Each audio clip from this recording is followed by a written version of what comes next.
Hey guys, I'm coming to you today from the kitchen.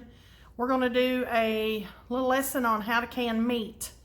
Today we're going to do pork loin. I've had these pork loins in the freezer for a while.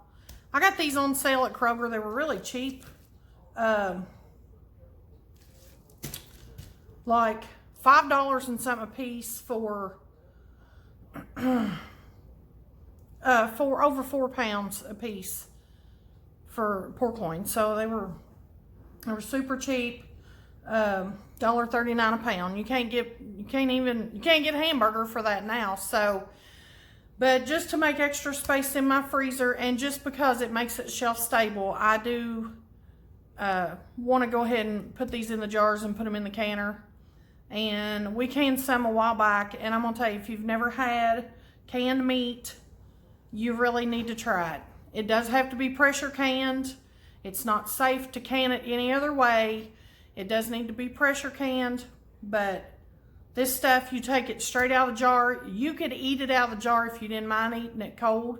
Or I guess if you have a microwave, you could pop the jar in the microwave and heat it. What I've done with this so far, I haven't cooked a lot of it, but I take it, I put it in a saucepan, I throw some barbecue sauce on it, I heat it up, and we've got pulled pork.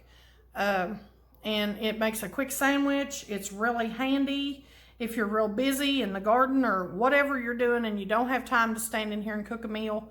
It's really good for that. I like a lot of the home canned things for that reason, because it is quick. It saves you a lot of time in the kitchen, and it's just handy to have. So what I've started doing here so far is I've cut up my first pork loin. I've sliced it into pretty thick slices. You can see here, I'm just laying it out on a sheet tin on some parchment paper. This, actually, I laid these out of the freezer Thursday morning.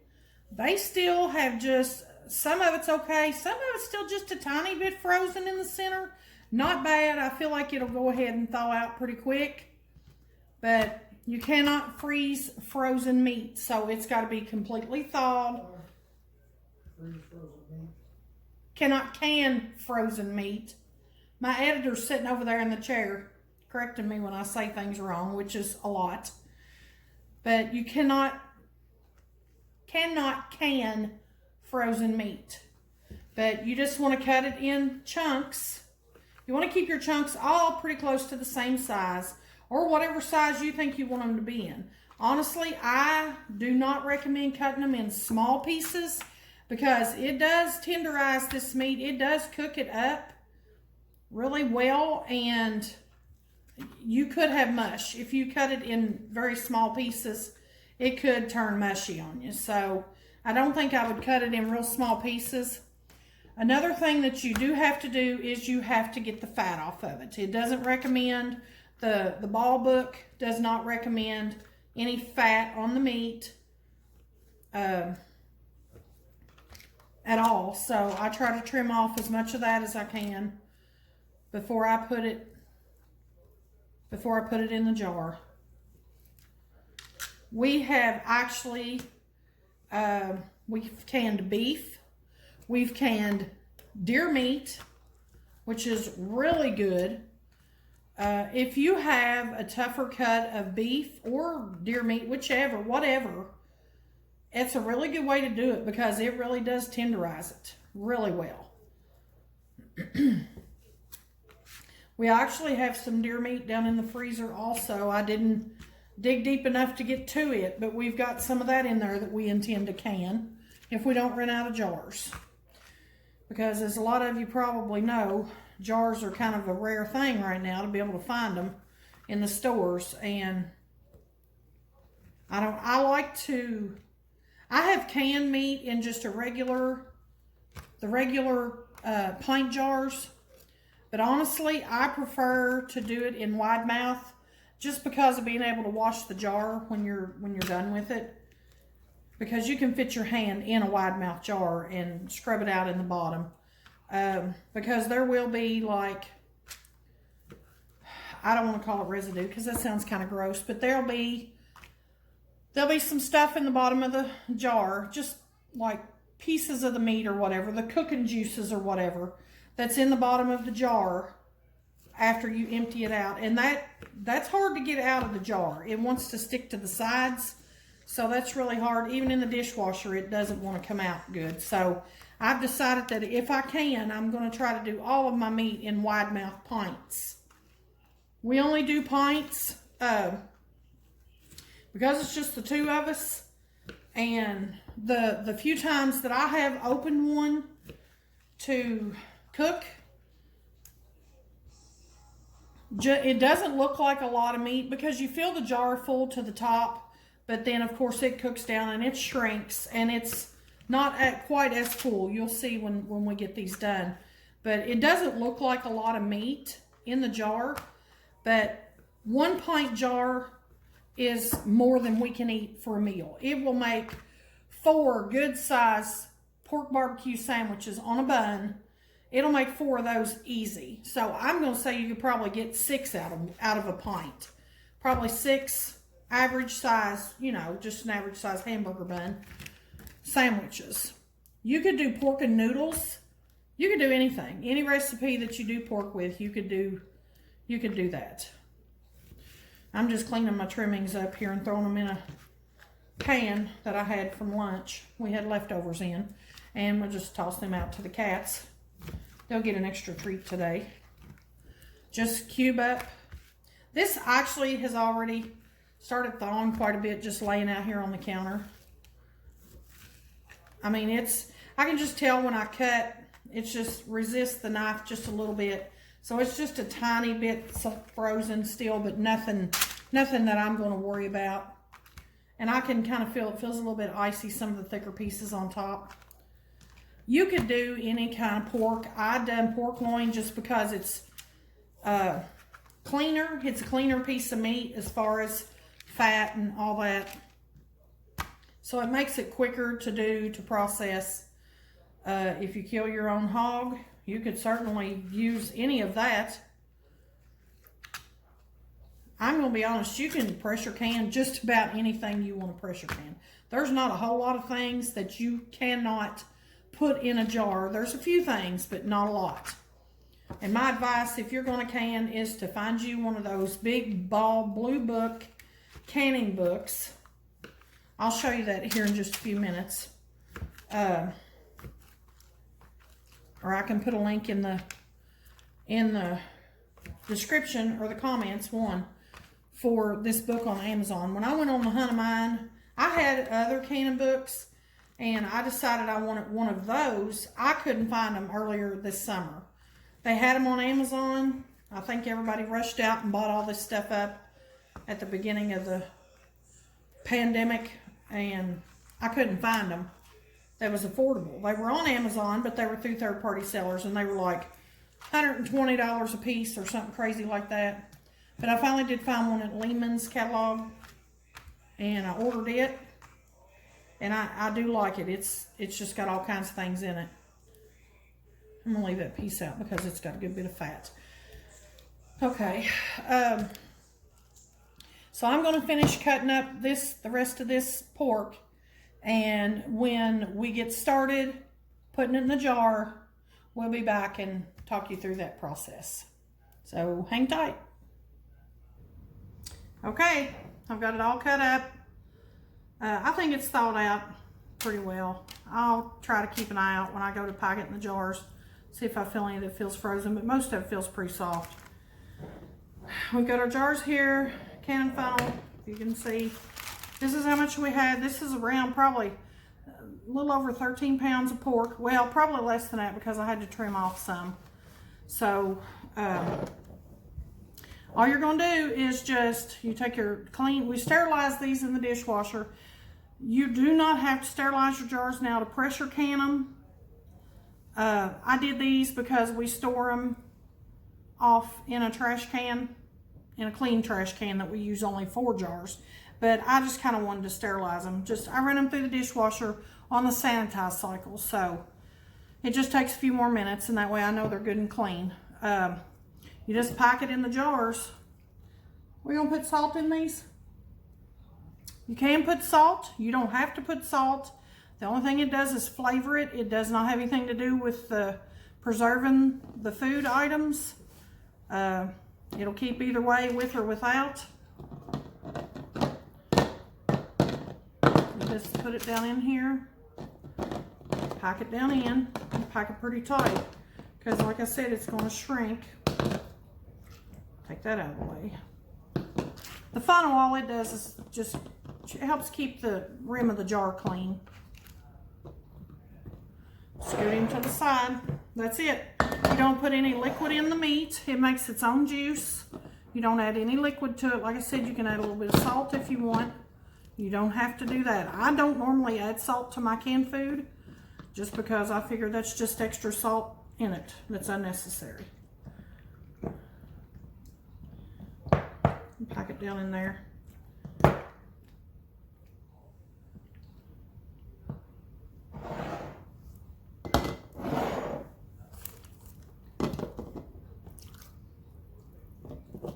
You see the cubes, they're all pretty much uniform size. You want to try to keep them so they can all pretty much cook the same consistency. We were hoping to have a full canner, the big canner full, which will hold 18 wide mouth pints, double stacked. On the big canner that we have, what size is it, Steve? 23 quart. You can double stack your pints. So on a regular pint jar, you can do 20 pints at a time, which I really like. I like getting in there and doing it quite a bit at a time and getting it done. Saves time, saves electricity, saves extra work.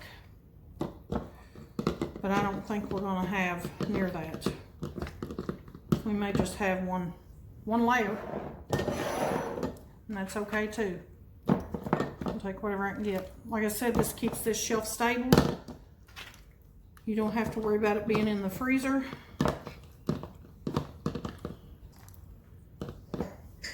Anything that's in the freezer is, you know, it can be risky. We lost our freezer back in the early spring, last fall.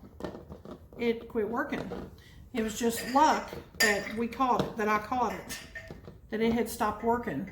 And we did lose a few things, like things on the top, like ice cream, things that are, you know, pretty soft. But we did save most of the stuff in the freezer.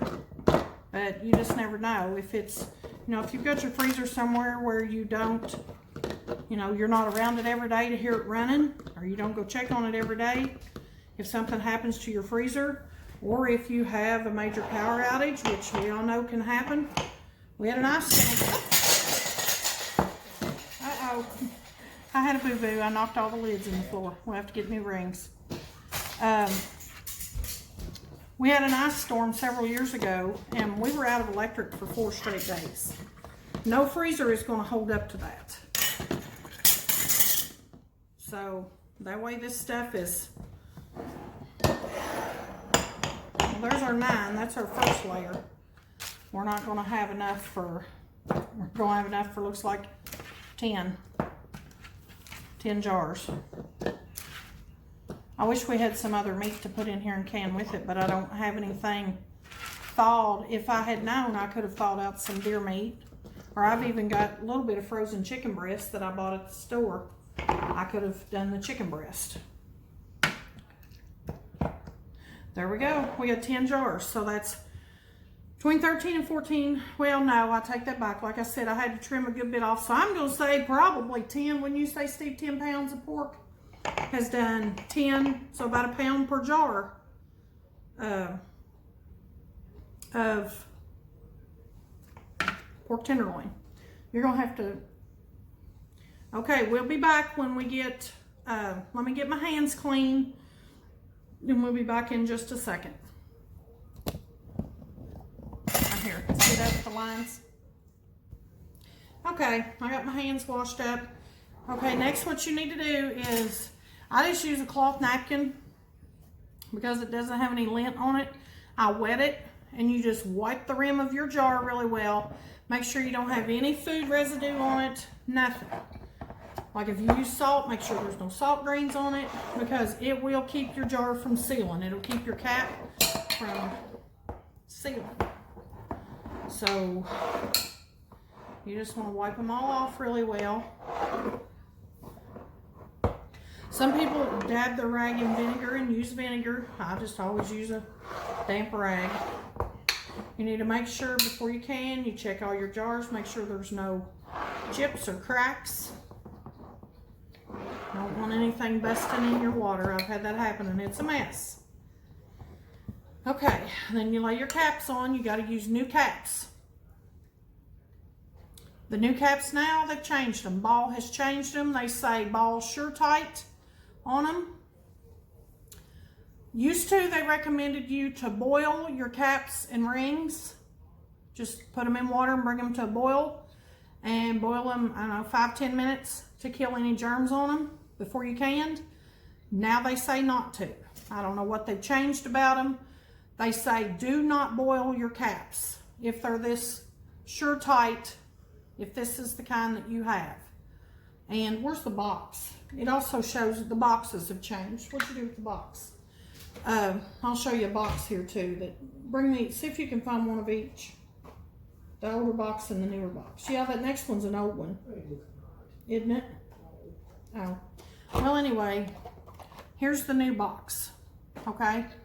I think it's got this little ribbon on it, I think is the difference. Okay, and here's an old box. This is before. So here's the difference in the boxes. It says, let's see, let me read on the back of this. See, this box here just says wash in hot soapy water, rinse well, set aside to ready to use. This box here doesn't say to boil them either, so I don't know when that changed. But this is one of the older, this one here is one of the older boxes that I had. So this one pretty much says the same thing. Wash them in hot soapy water. But anyway, do not boil your caps anymore. And remember, you don't have to sterilize anything to a pressure can. It sterilizes it in the canner. You just want to lay your caps on. Top of your clean rims.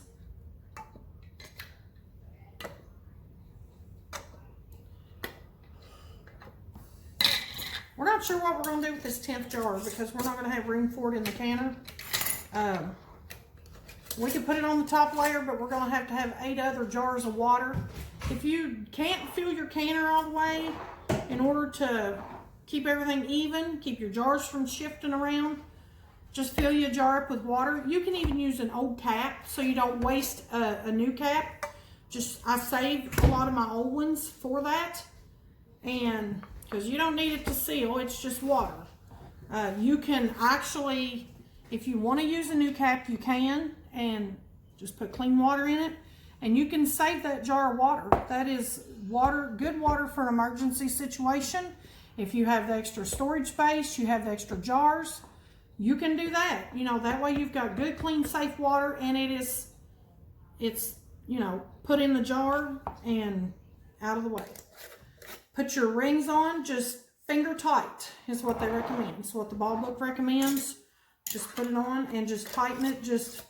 You don't want to force it, just enough just to know it's on there tight. Get them closed.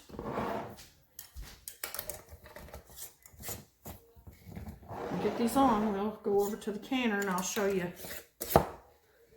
what that looks like.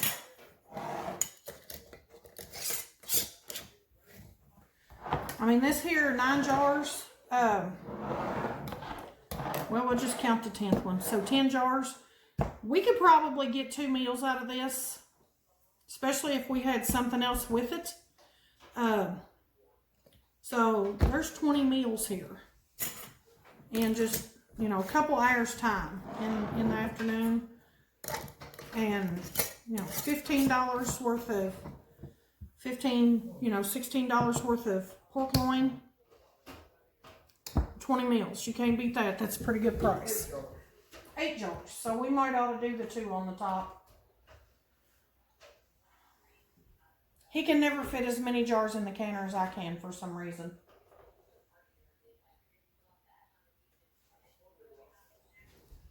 Okay, let me show you what we got so far. Turn that on so we can see good. Okay, we've got 3 quarts of water in the bottom of the canner. And now remember, a pressure canner is going to can it with steam. It's not like when you cold pack something or you cook it in the, or you can it in the old granite canners like people used to do, that you boiled it in water. This is going to pressure steam it. Okay, so we got 8 jars in here. We're going to have to fill up some jars of water because I don't really want, we just had pork last night and today for leftovers, pork chops, and I don't really want pork again in the next few days. So we'll go ahead and put the other 2 jars in. Okay, here we go. We've got 6 jars of water and the 2 pork on top. We just used old caps because I don't have the extra jars or the space to store water. So we'll dump it out when we're finished. You want to put the lid on? He's going to get the lid on it.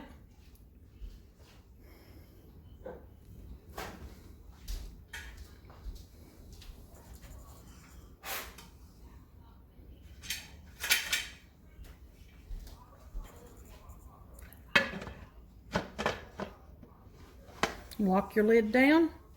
We've got our burner on. You want to leave it on 3? You want to turn it up? We'll put it up on about a little between 3 and 4 and let it get heated up. Okay, we got this on.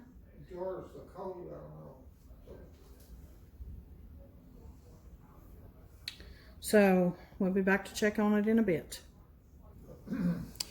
Okay, while we're waiting on this canner to get up to temperature, here is our kraut. I think it's ready to go in the jar. Well, I don't know if you can see it or not. There. We're going to pack it in the jar, and we'll see how much we have of that. Okay, I'm going to pack my kraut into the jars. I've washed my funnel, bleached the counter, so we've got all the pig off of stuff. We normally process this for just 10 minutes in a boiling water bath, and it kind of keeps it from, you know, it just keeps it keeps better. As far, it will not spoil if you don't process it. My experience is it'll turn brown on top, especially if you don't keep it in the dark. If it's not processed, it just stays a little fresher looking processed. But I don't think that we're going to process this right now. We're not. Because when you process it, when you cook it, you're kind of taking away the good things that fermented foods have that are good for your gut health. It kind of wipes all that out. It kills all that bacteria, that good bacteria that's in it that you want. So I think we're going to try to, what I've got in there, what little bit I've got left from last year, it was processed. But I think we're going to try to leave this just like this. We'll cap it and we'll try to put it in a dark spot. I used to never process mine, and I always felt like I had to pull the top layer of it off because it would eventually get brown on top. This stuff smells so good. If you like sauerkraut, you would love the smell of this. It smells so good. And it tastes good because, I mean, it's ready to eat now. This has been, what, 4 weeks? I think 4 weeks today is how long it's been. I guess I could look back at the video and see what the date is on it, because I did do a video on making the kraut. I think it's been 4 weeks. So about 4 to 6 weeks is usually about what it takes. I think we're going to have a lot of this. I didn't think we'd have a whole lot because it was a little over a half of a 5-gallon bucket. But I hope we got enough jars in here washed up. I don't know. We'll see. We might have this for supper, some of it.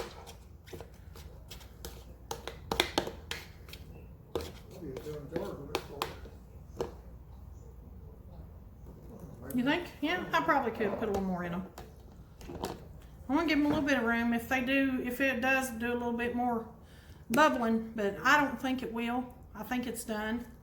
I mean, I don't see it making any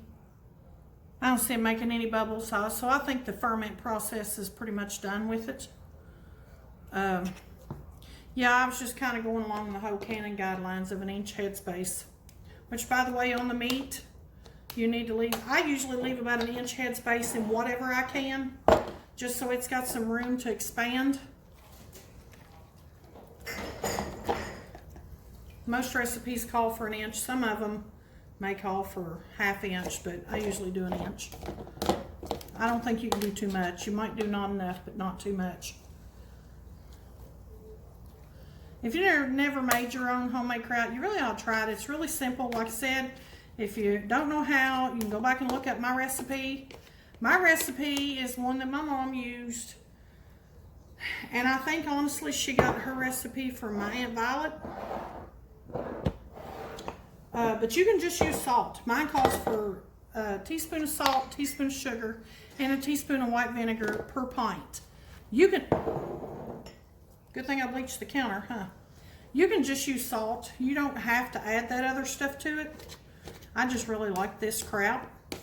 And if it come down to it, you know, in a situation where I didn't have the sugar or the vinegar, I would just do the salt because it's completely safe.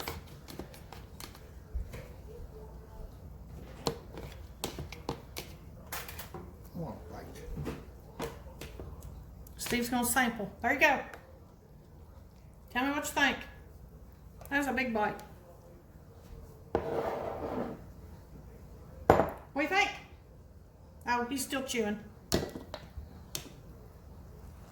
See, you smell it, it makes you want to eat it. It's really good. Makes me want to have some for supper. And I've got some andouille sausage in the refrigerator. We might just... Is it good? And I tell you what I like with sauerkraut. I like it with mashed potatoes. I don't know why, but I do. It just kind of goes together. You know how some meals are like that, some things are like that? It just kind of goes together. My grandmother, my Granny Wistman, she canned a lot. It's my mom's mom. For breakfast, she would eat sauerkraut sandwiches. She loved it so much, she would put it on bread. And I've seen my mom eat sauerkraut on bread. A sauerkraut sandwich for breakfast. I think that's a little much. I don't see ever liking it that much. But yeah, she did. I think a lot of her and my mom both when I'm doing this kind of stuff.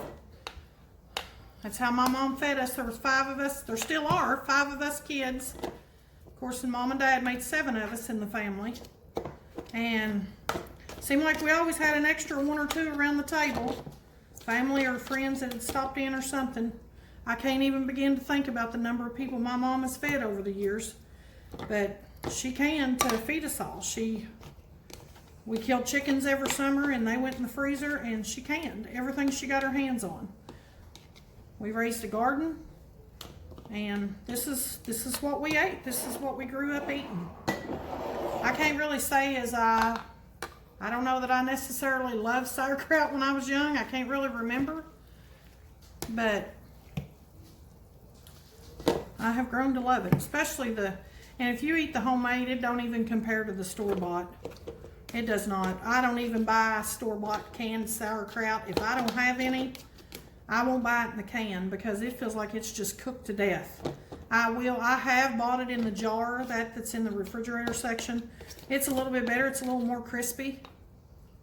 But I'm not a fan of the canned sauerkraut at all.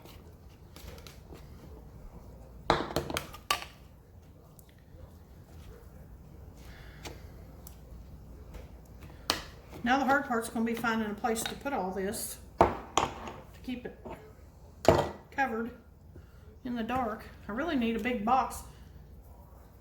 I shouldn't have let you burn that box this morning. We could have used it. We need a big box so we can close up. I don't know. We'll have to see what we got.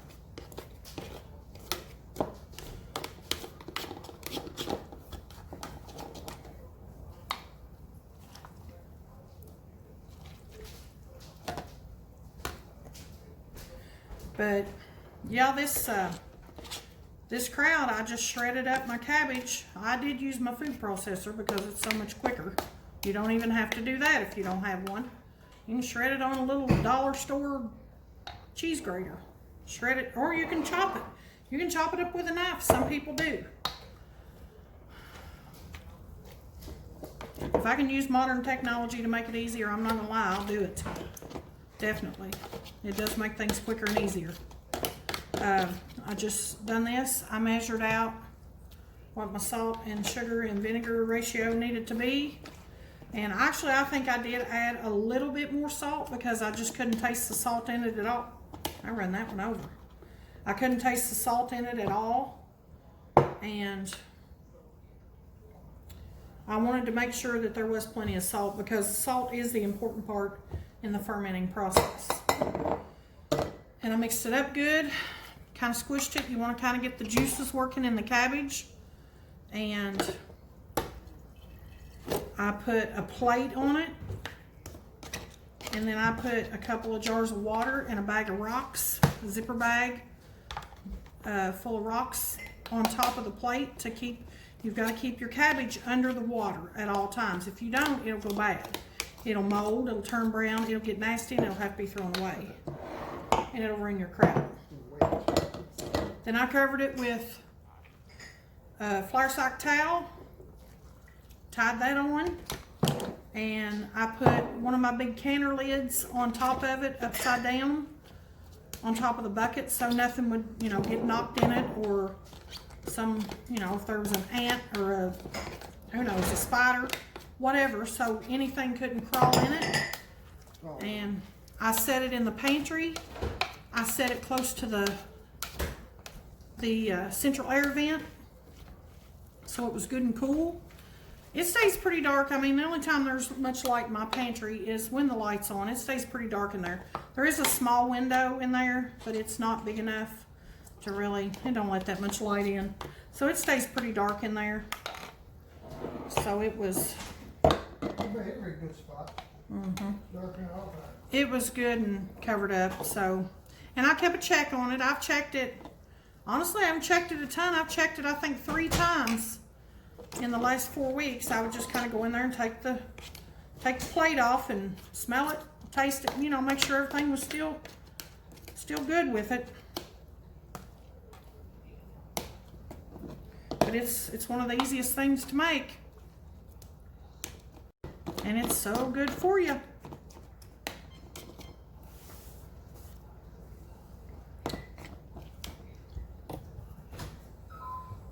Okay, I want to go back to the canner for just a minute. See how this steam is coming straight up out of here, a steady stream? When your canner gets to doing that for 10 minutes, you let it go for 10 minutes with this steam, and then you're going to put this on the hole. You cover it over. Okay? And you see this little valve popped up back here? That's important. That needs to pop up. Okay? Then, at this point, you're going to let it cook, and here's your temperature, here's your, not your temperature gauge, but your pressure gauge. And what is it, Steve, 10 pounds or 11? You let your pressure gauge get up to 11 pounds, and then when it gets to 11 pounds, you start timing it. And you cook pints of meat for 75 minutes. You can pints of meat for 75 minutes. But you've got to keep the pressure at 11 pounds. It can go up a little bit, but it does not need to go below 11 pounds. If it drops below 11 pounds, you've got to stop and get it back up to 11 pounds, and then you have to start your time over and start from the beginning and time it from there. So, Steve, this is on high. Do you want that on high? Does that need to come down? You want to put your temperature down. We've got this on about 7. And when it gets up to pressure, we'll knock it back down to between 3 and 4 again. You want your, you know, you've got to keep it at an even heat. You need to try to keep your pressure as even as you possibly can, because up and down fluctuations is not good. It will cause your stuff in your jars can seep out, can bubble out. So you need to keep your pressure as steady as you possibly can. So this is not something that you can put on and then leave the room. You need to stay in the room. You need to keep your eyes on the pressure gauge. You know, you can't ignore this. You cannot walk away from it. You need to stay. I mean, you can run to the bathroom, but you need to stay in the house with it and you need to watch it. Okay. We've also come up with something else here. Remember I was talking about how the unsealed jars of the kraut will get brown? I have this handy little gadget. I don't know how much of this I can do one-handed because I'm off my tripod. Because my counter's full of stuff right now. And we've just had all kinds of things going on here and everything's been really busy. So everything's kind of piled up on the counters. Jars and all that kind of stuff. But anyway, this is my Food Saver vacuum sealer. And it has an accessory that you can seal jars with. This is the wide mouth accessory. You put your cap in there, or you can put your cap on your jar. You fit this down on. The hose hooks in here, and then it hooks down here into the vacuum sealer. And up here, there is a button that says accessory. You push that. See it bubbling, how it's taking the air out? See it? How it bubbles?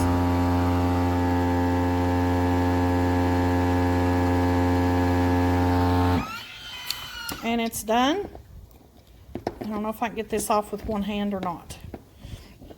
Oh, yeah, I can. And look here. It's sealed. The cap is on. Oh, watch me break it in the floor. It won't be on anymore. The cap is on tight. You know, the only purpose to cold pack this for 10 minutes is to heat the lid up enough to seal the jar.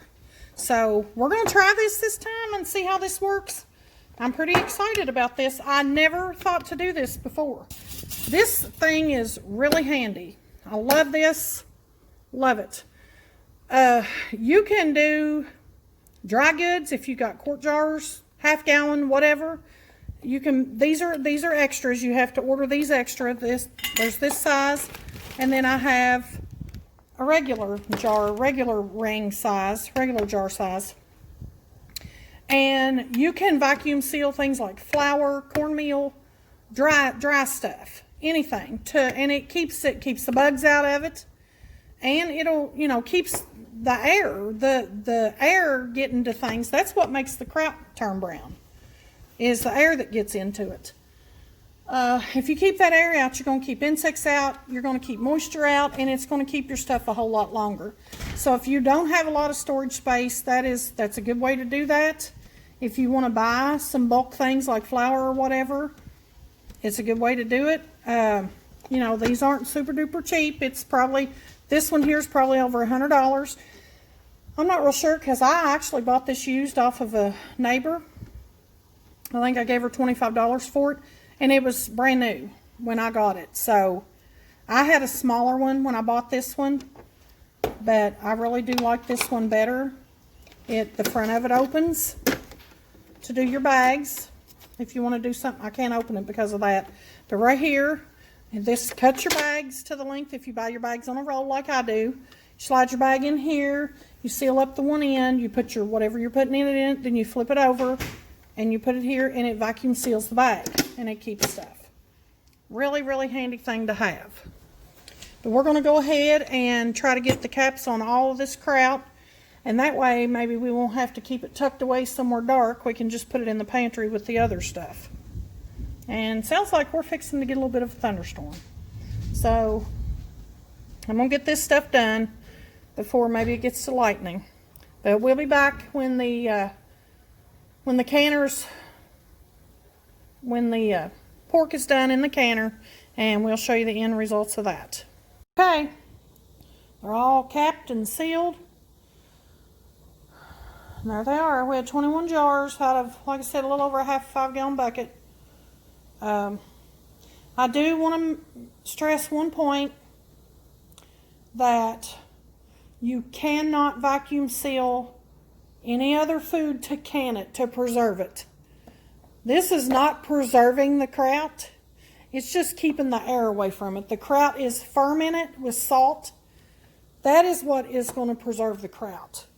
you have to, the only thing that you can safely can outside of a pressure canner, just in a regular boiling water bath canner, is tomatoes and tomato juice, sauces, and jams and jellies. That's pretty much all that you can, and pickles. I think you can do pickles. That's it. Everything else is supposed to be pressure canned to be safe. So this here is just, like I said, just to keep the air out of stuff. That's it. I was saying there was one more thing I was wanting to tell you. One thing that we did have, so it pulled some of the juice up out of some of them. They still sealed okay. So if this works okay and we do this again next year, I think we'll fill the jars a little less full. We didn't know we were going to do this when we filled the jars. So we would probably put a little bit less in the jars so it wouldn't pull all the juice up out of it. But so far so good. Isn't it pretty? It looks so good. And it tastes really good because I tasted it a while ago. But that's all for the kraut. We'll get it put away and we'll be back when the canner's finished. I will show you real quick. We are up to 11 pounds pressure, just a teeny tiny bit over. And we've got the timer set on it. So we're going to keep an eye on this. I'm going to give me a cool drink. We've had a good rain shower, and so everything's getting a good bath and a good drink outside. And we're going to sit down for a few minutes and keep an eye on this pressure gauge, and we'll be back in just a bit. Okay, here we go. All the pork is out of the canner. Look at it. Still bubbling. It'll do this for quite a while. It'll sit there and boil for quite a while. It's really hot. Some of them started sealing before it took them out of the canner. When the pressure got down to 0 and that little valve that popped up earlier, when it drops down, that's when you take your weight off and you open your lid, and then we let it set for just another 5 minutes, let the jar set. Sometimes if you pull them out too soon, they'll spew out also. But it don't look very pretty in the jar. No canned meat looks very pretty in the jar, but it sure does taste good. So that's our video today, showing you how to can meat and showing you the progress on our sauerkraut. And we've got 10 jars here. There went one. That's a good sound to hear when you're canning. That means you've done your job right. But yeah, Steve, it's hot. That's all we got. So come back and see us. Don't forget to subscribe, like our videos, go check them all out. If you want to see how to make kraut, go back and check that out. One other thing I was going to tell you a while ago about the kraut, and I forgot, and then it came to me later, was make sure before you put that cap on your sauerkraut and seal it down, make sure it's done fermenting, because if it has any fermenting left in it, it will, at the very least, blow the lids off your jars. It could bust your jars. So make sure that your cabbage is done with the ferment part, the ferment process, before you seal the jars down, because it will bubble and spew, and like I said, it could build up enough pressure that it will make your jars explode, and that probably wouldn't be a good thing. There goes another. So that's all we have for today. Y'all have a great day. Come back and see us, and like I said, like, subscribe, share our videos, show your family, show everybody. Thanks a lot, guys. God bless.